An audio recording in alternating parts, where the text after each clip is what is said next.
Hey, this is Matt once again. Welcome back to another video. This is the paid request. This time for James. Thank you so much for that. For those interested in requesting any type of videos, topics, reactions, commentaries, reviews, re-reviews, what have you, feel free to send it either directly to my PayPal or join my Patreon. Both links are down below in the info box. And this is for an episode of Drake and Josh, which I guess was really the series finale. I just one of those things that this was meant to be, even for a guy that did not follow the show, that don't know much about the show. You could tell that things are wrapping up. Which I never understand. You have a series finale, but you don't have that be the last episode you show. They show like 2 more episodes after this that was supposed to take place before, but then the whole thing doesn't make sense. You have the series finale, but you don't have that be the last episode you show. But it's season 4, episode 17. Really Big Shrimp is the name of the episode. Stars Drake Bell and Josh Peck as 2 stepbrothers. You have a younger sister, you have the mom, you have the dad. This is also in connection to the movie, which I was also requested a review. That review's up. Because there's references to them going to LA and Drake Bell getting a music deal. Here, his song is going to play during the Super Bowl, but because Josh Peck signed the contract without Drake Bell's permission, the record people were able to use this remix. Drake doesn't like the remix. We're going to use it anyway. He's mad at Josh because you signed it without my permission, and now they're going to use this bad remix, and people don't think it's a bad song. Fires him. Things reconcile at the end. Now, it is produced by Dan Schneider. I know there's a documentary out, which I got a request for. One was to react to the first episode, and then like a actual reaction, commentary, first time look. Also, I got another request to talk about the other episode. So it's funny, I got like 2 requests, but one only wanted the first episode, and then one wanted the other episodes. So it works out, but I'll get to that as soon as I can. But yeah, apparently there's a lot of dark side of Nickelodeon stuff where Dan Schneider, I don't know the details. I guess I assumed one thing about him, but I think he just had a hostile working environment and he wasn't great with ladies. And it was the other guy, Brian Peck, who was Scuzz in Return of the Living Dead. He narrated that Return of the Living Dead documentary. He liked the kids too much. And there's another guy, there's a bit dark side, but it's like a 4-part documentary. Yeah, I'll get to that as soon as I can.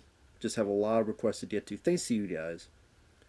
But I'm 3 minutes in, I haven't talked about the episode. But just to give a setup, it was a show that 4 seasons from 2004 to 2007. I didn't grow up with this show. It's my first time seeing this show. In fact, the first time I even saw any clips of it was that movie where they go to Hollywood.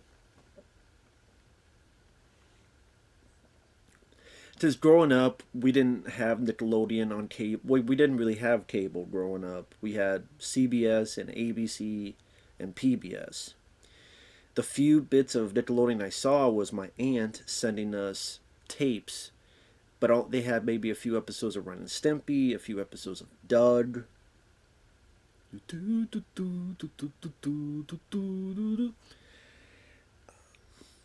Not too many of that. There might have been episodes of that game show, but it was like the Aztec Temple, Legends of the Secret Temple or something like that. Something like that.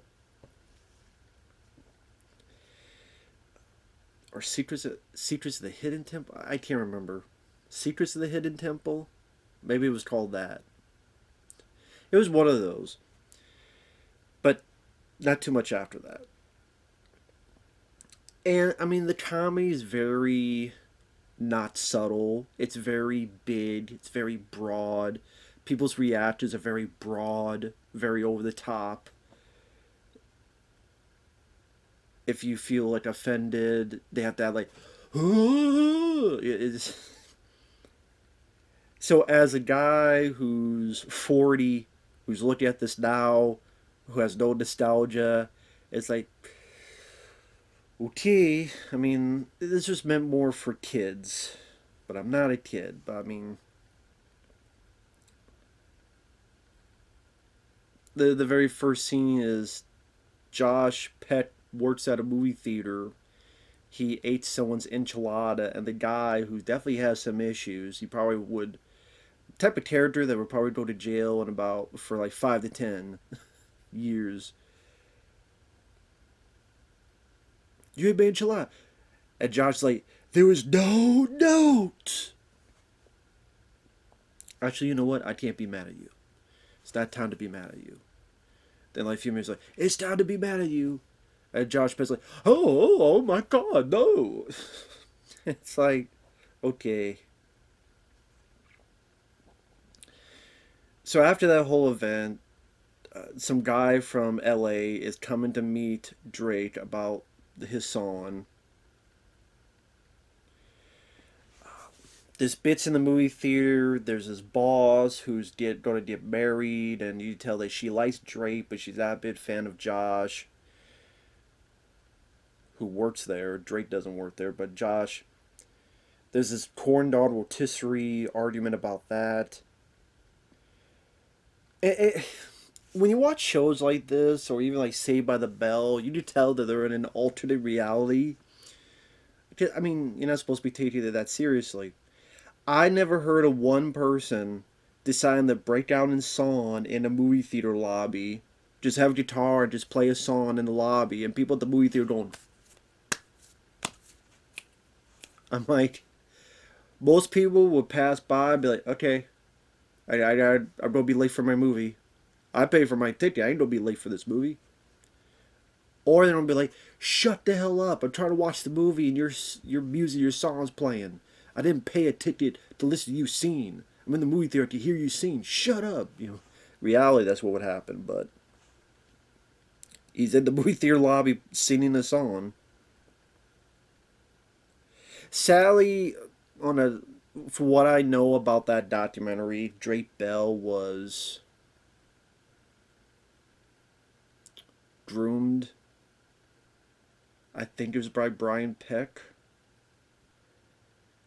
Because I looked into some details on that. Apparently, granted, later some of them said they didn't know the whole details, but then Brian Peck got like a letter of, oh no, this guy's a good guy. From some of the people of Boy Meets World, Ryder Strong, and the guy who played the older brother. But then they did a podcast saying they didn't know all the details. And I'm sitting there going, well, if you don't know all the details, then you should have done a damn thing. But from what I said, they explain it more, to be fair, if you want to hear their side of the story. Apparently, people like James Marsden from Sonic, like, not recommendation, but like, oh no, he's not that bad of a guy. But I think some of them like knew, but it's like, well, he's trying to change his way. You know what? Even I shouldn't say anything until I hear more details of the doc. Maybe I'm just bringing it up in case for people who see that to be forewarned. But whatever the case, I feel bad that Drake Bell went through that. No one should go through that. And I think people who do that to young people, to kids, need a shotgun in their mouth and pull the trigger until it goes click. I'm sorry, but I'm not sorry, because I believe that fully. Shotgun me mouth, brain me wall. Not that tough. Sometimes not that tough. I think if you groom and do stuff to kids, you don't deserve to breathe my air. You're wasting my air on planet Earth. You say that's harsh, I don't give a fuck. But anyway, back to this.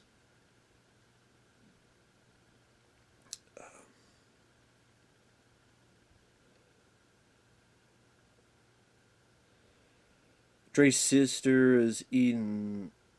Well, I guess Josh Peck's. Well, it's both their sisters, but one stepsister eating sushi, and she's like, "Does it upset you?"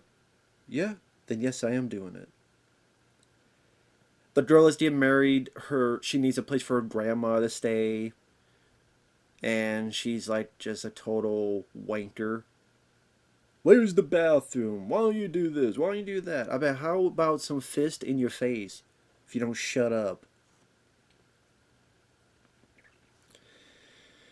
Some jokes arise.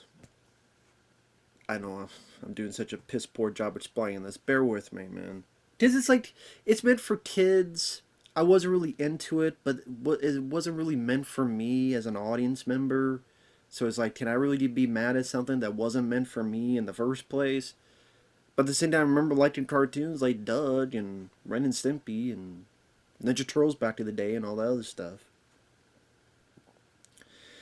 So the record people come by. Let's do a deal for the song. They sit in the chair. It vibrates. This assist is flailing around to give drinks to Drake and other people. The honcho guy tossed to Josh since he's the manager. Hey, why don't you sign this? Josh gets entranced by this big shrimp because he can't believe how big the shrimp is, so he signs it without thinking.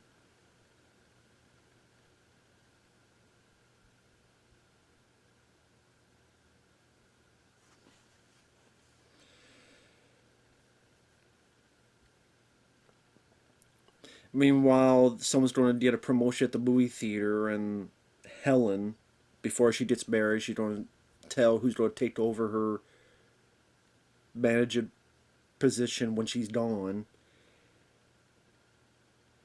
Okay, I've hired someone who's great, who's been working hard, who has no criminal record. And then the one guy earlier that wanted to beat up Josh Peck's like, dang it. And then she immediately throws a treat and he grabs it with his mouth. That's one moment that did make me laugh. Just for just the fact, as soon as the guy said, without missing a beat, she just throws it, and the guy just catches with his mouth. I didn't see that coming. I think that's what made me chuckle. Because you real okay, she's on the ball. It's such a routine that this happens. I will say that's one moment that did make me chuckle. And Josh Peck's ex-girlfriend gets the assistant manager job. They argue. Josh, why don't you go clean the women's bathrooms? It's like, well, fine then. The two realize that they're going to use a song remix. Drake hates it. Josh didn't read the contract before signing it, so he gets fired. Drake wants revenge, so he's going to put a box of fruit flies. He'll put it in his car. Josh says, let me go talk to him. He gets there. Someone from the post office comes by for the package. The guy literally sees... she literally sees him take the CD and switch it, but I guess... And it's one of those things, it's not even... like you put tape on it. It's literally like one of those envelopes you just put the tab in. I mean, you never want to send a package out like that because with the way the post office works, that shit's going to be robbed or it's going to be just fall out. That's why even with those things, you always want to put tape around. But, this is not the real world, so I'm thinking too hard. He's very goofy and giving the envelope, Like I said, every action is just this very broad, over the top thing. The song plays during the Super Bowl. They're both ecstatic, but then they get a phone call saying they're going to sue for $5 million. Granted, I mean, how do they know that you guys switched it?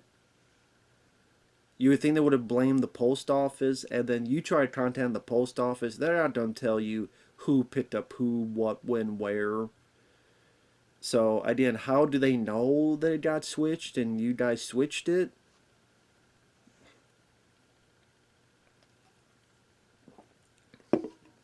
But I guess they assumed, probably since Josh was there. But there's no proof. That's another thing. There's no proof that they switched it. So yeah, you do try to sue them for $5 million, but you don't have to get proof. I was there. That doesn't mean I switched it. Maybe you put the wrong CD in. Plausible deniability. But yeah, I doubt that is going to go anywhere. But of course, they're afraid. Josh calms down the bald, soon to be criminal guy at the movie theater by singing "She'll be coming around the mountain when she comes." Calms the guy down. Josh Peck's girlfriend thanks him for it. They talk to the record guys. The more head honcho, the bigger boss says, "You know what? We're not going to do anything." And the guy who is the asshole's like, "What? We play that song. We got a lot of hits on it. We got a lot of requests on it." Greta, I don't know if anyone ever heard a song at a Super Bowl and said, "Who would you call?" By the way, was there like a phone number? If you like this song, call this number. Like, how? Who would you call? The stations, the TV stations. Again, I've never heard a song and said, "Let me call a TV station." What was that song? They'd be like, "What song?" Like, we don't know. Guys, roosters, neighbors, roosters. He don't know either. If you hear him, oh, what? Maybe he's calling. Maybe the rooster has a cell phone. That's why he talks so much. He's always on this little cell phone, talking to the KFC to be the mascot. I don't know. Although he keeps talking, he's going to be sent to Popeyes, and not the Sailor Man. So things work out. The ass gets fired. Drake Bell is going to have a #1 song, so he's going to have a music career. The wedding for Helen goes. There's a fire. Josh gives a nice speech. You want me to get married in a parking lot? Doesn't matter. I mean, it's about you guys loving each other.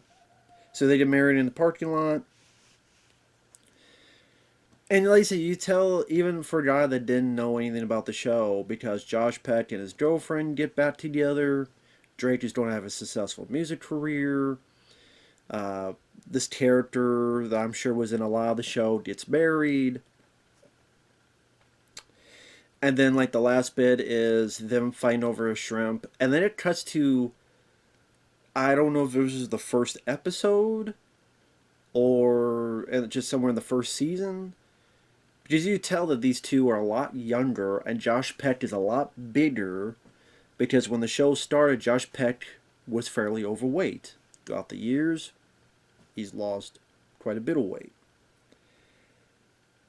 So again, if that was the first episode, I guess it made sense that they wanted to have something in connection with the first episode for the last episode. So that does make sense. Again, as a guy that never saw the first episode, I can only guess that. So I mean, my thoughts on it, it was harmless. It was, very broad humor, fairly clean humor. I didn't really notice any humor that seemed out of the blue, but it doesn't fit. The tone's consistent. I guess in a way it does wrap up stories for Josh Peck because now he's going to be a head honcho at the movie theater. He has his girlfriend. Drake's going to have a successful movie career. I'm assuming he's going to keep Josh as his manager.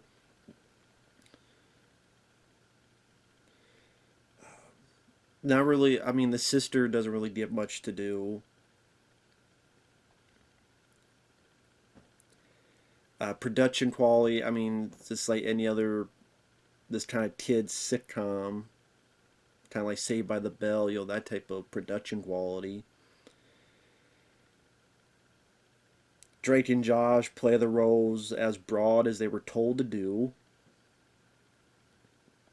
So I mean, I got one or two chuckles out of it, but I don't know what else to say. Just I didn't roll with it. I don't have nostalgia for it.